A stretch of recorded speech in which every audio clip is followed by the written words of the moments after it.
I'm sitting in my office looking at these reports about the Apex, and I can't help but think about how everything changed so fast. People keep asking me what's next for this place, and honestly, there are conversations happening that most people don't know about. The facility cost us tens of millions to build and outfit with the level of production quality we needed, and that investment doesn't just disappear because the pandemic is over. When COVID hit, we had to make decisions nobody in this business had ever made before. The Apex wasn't supposed to be permanent. It was supposed to be a temporary solution to keep the UFC moving when the entire world shut down. But here's the thing.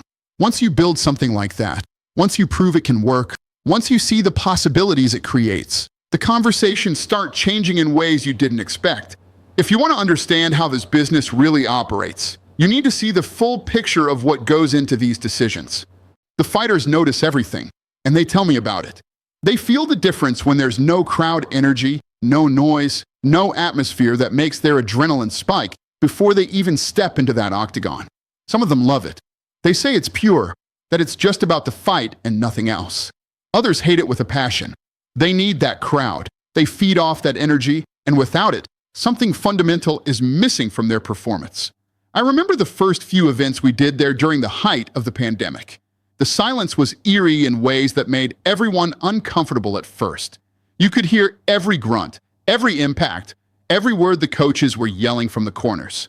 It was raw in a way that regular events never are, more intimate than anything we'd ever produced.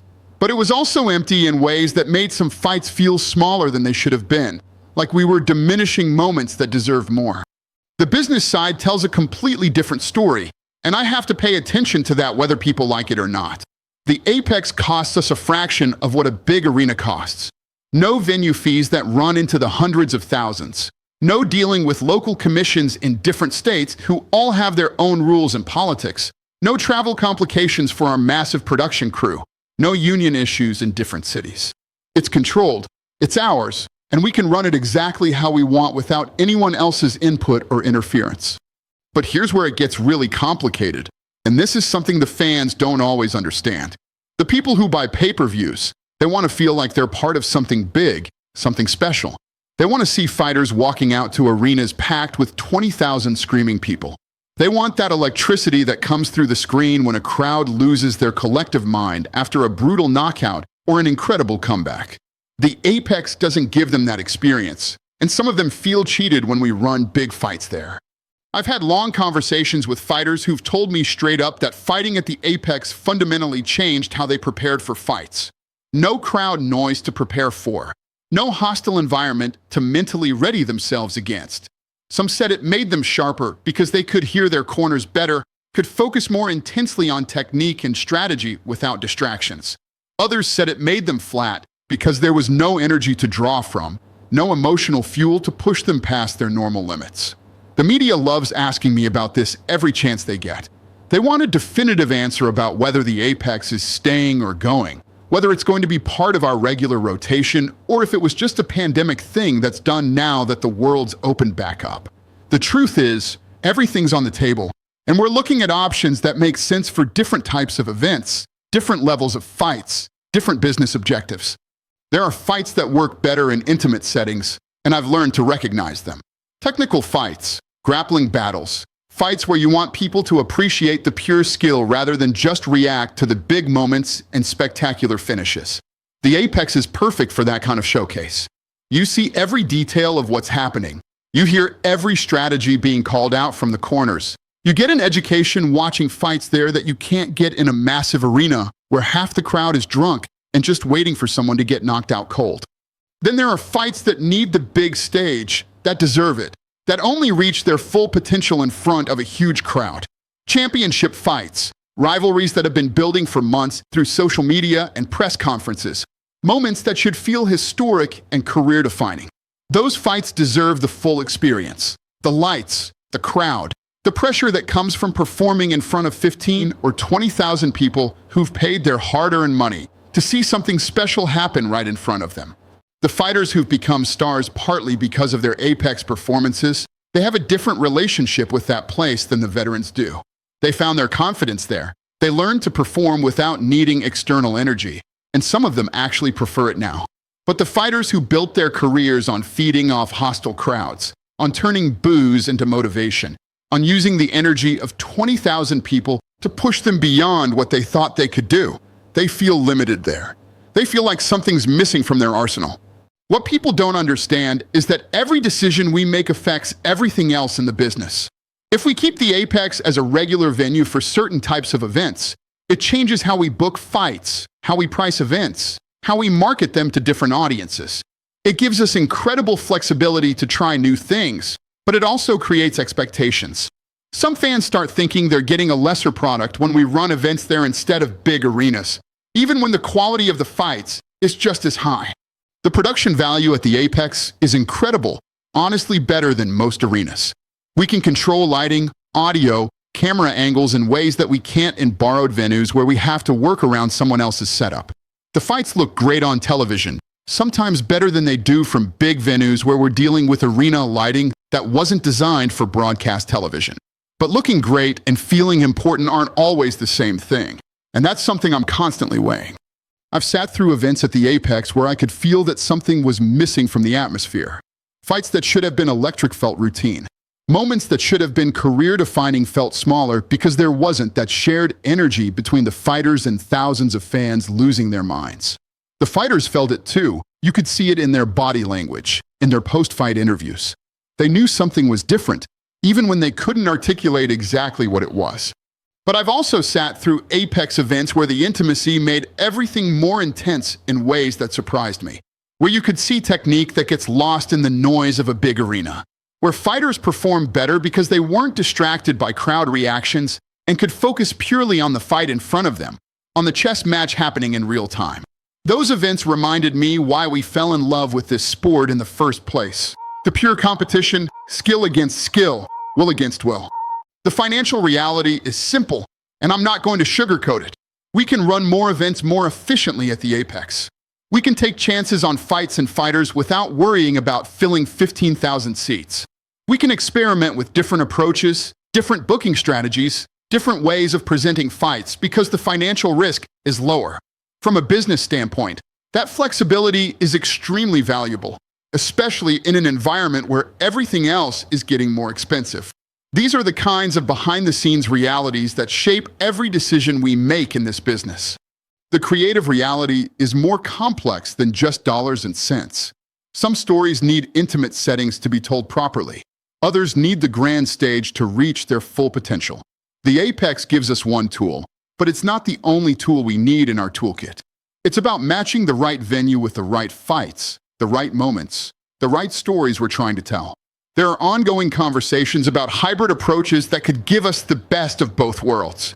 Maybe the Apex becomes where we develop new talent, where we test out potential stars before they're ready for the big stage. Maybe it's where we put together special events that are designed to feel different, more exclusive, more focused on pure competition rather than spectacle. Maybe it's where we showcase technical excellence in ways that get lost in bigger venues. Or maybe we scale it back to what it was supposed to be originally, a backup plan for when circumstances require it. A place where we can always run events if external factors make big arenas impossible or impractical. The pandemic taught us that having that option, having that safety net, is worth something even if we never have to use it again. The fighters understand the business side as much as anyone, maybe better than the fans do. They know that different venues serve different purposes, and most of them are willing to adapt their approach based on where they're fighting. But they also know that the biggest moments of their careers should feel big, should have that weight and importance that only comes from performing in front of thousands of people who've invested emotionally and financially in seeing them succeed or fail. I've had specific conversations with champions who've told me they felt robbed of certain moments because of where they fought. Not naming names, but there are title defenses that happened at the Apex that should have been in front of massive crowds. The fighters knew it, I knew it, but circumstances dictated otherwise. Those conversations stick with you because you realize that sometimes business efficiency comes at the cost of career-defining moments that can never be recreated. The production team sees things differently than anyone else. They love working at the Apex because everything is purpose-built for what we do. The camera positions are perfect, the lighting is consistent, the audio quality is pristine. They can capture angles and moments that get missed in traditional arenas where we're working around existing infrastructure. From a technical standpoint, the Apex produces some of our best-looking broadcasts. But broadcast quality and event atmosphere are two different things, and that's something we're constantly trying to balance. A fight can look incredible on television while feeling flat for everyone involved in making it happen. The production value might be through the roof, while the emotional impact falls short of what it should be. The regional aspects matter more than people realize. When we run events at the Apex, we're not bringing economic impact to different cities. We're not engaging with local fan bases. We're not building the sport in markets where it needs to grow. That has long-term implications beyond just the individual events. The UFC's relationship with different markets depends partly on us showing up, putting on shows, creating memories for local fans. Training camps have adapted to the Apex reality in ways that reveal how much venue impacts preparation. Coaches now have to decide whether to prepare fighters for crowd noise and energy or for the clinical environment of the Apex. Some camps have started using specific preparation methods depending on venue, which adds another layer of complexity to something that used to be straightforward. The international implications are significant too. When we take big fights to the Apex instead of international venues, we're missing opportunities to grow the sport globally. There are markets where a major UFC event would be transformative for MMA development, but the efficiency and control of the Apex sometimes wins out over those bigger picture considerations. Fighter pay discussions change when venue costs are lower. The economic equation is different when we're not paying massive venue fees, which affects how we structure deals and what we can offer fighters. Some see this as positive because more money stays in the sport rather than going to arena operators. Others see it as the organization keeping more profit rather than investing in bigger spectacles. The medical and safety protocols are easier to control at the Apex. We have our own medical facilities on site, our own staff, our own equipment. In borrowed venues, we're always adapting to different setups, different hospital distances, different local emergency procedures. From a fighter safety standpoint, the Apex gives us more control over variables that matter. Sponsor activation looks completely different at the Apex. Traditional arena sponsorships don't work the same way in a controlled studio environment. We've had to rethink how sponsors get value, how they connect with audiences, how they justify their investments in events that feel smaller even when viewership numbers are comparable. The scheduling flexibility is enormous. When weather shuts down airports or other external factors threaten events, the Apex gives us options that didn't exist before. We can move fights there on shorter notice. We can guarantee events happen regardless of circumstances beyond our control. That kind of reliability has value for television partners, for fighters, for everyone involved in the business. Veteran fighters approaching the end of their careers have told me the Apex changed their relationship with competition. Some say it stripped away distractions and let them focus purely on craft. Others feel like it diminished the importance of their final fights. There's no right answer, but these conversations weigh on me because I know we can't give them those moments back. The data tells us that certain types of fights perform better at the Apex, while others suffer. Technical battles, grappling-heavy contests, fights that reward careful observation tend to work well in the intimate setting. Striker versus striker wars, emotional rivalries, fights that build to explosive moments sometimes lose something without crowd energy feeding into the performance. What's become clear is that the Apex isn't just about cost savings or convenience. It's about having the right tool for the right job at the right time. What's certain is that the Apex proved we could adapt when we had to. It showed that the UFC could continue operating under any circumstances, that we could find ways to keep the sport moving no matter what was happening in the world around us. That kind of flexibility, that ability to pivot quickly when circumstances change, that's valuable beyond just the immediate practical use. It's insurance against future uncertainty. Whether it remains a regular part of our operations or becomes something we use more selectively, the Apex changed how we think about presenting fights.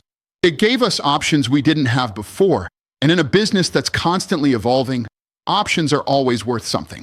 It forced us to think differently about what makes events special, about what fans really want versus what they think they want. The conversations continue, the evaluations continue, and like everything else in this business, We'll make decisions based on what serves the fighters, the fans, and the sport best in the long term. Sometimes that means the big stage with all the pageantry and energy. Sometimes it means the intimate setting where every detail matters and skill takes precedence over spectacle. And sometimes it means having both options available when we need them. Right now, there are discussions happening about how the Apex fits into our future plans, and those discussions involve a lot more factors than most people realize. The decisions we make will affect how we operate for years to come, how we develop talent, how we present different types of fights, how we balance business efficiency with fan experience. But that's how it's always been in this business. You adapt to circumstances, you use the tools available to you, and you keep moving forward regardless of what's happening around you. That's the reality of running a business at this level. Every choice has consequences that ripple through everything else we do. The Apex isn't going anywhere, but what role it plays in our future, that's still being determined. And whatever we decide, it'll be based on what's best for everyone involved. The fighters who compete there, the fans who watch, and the sport itself.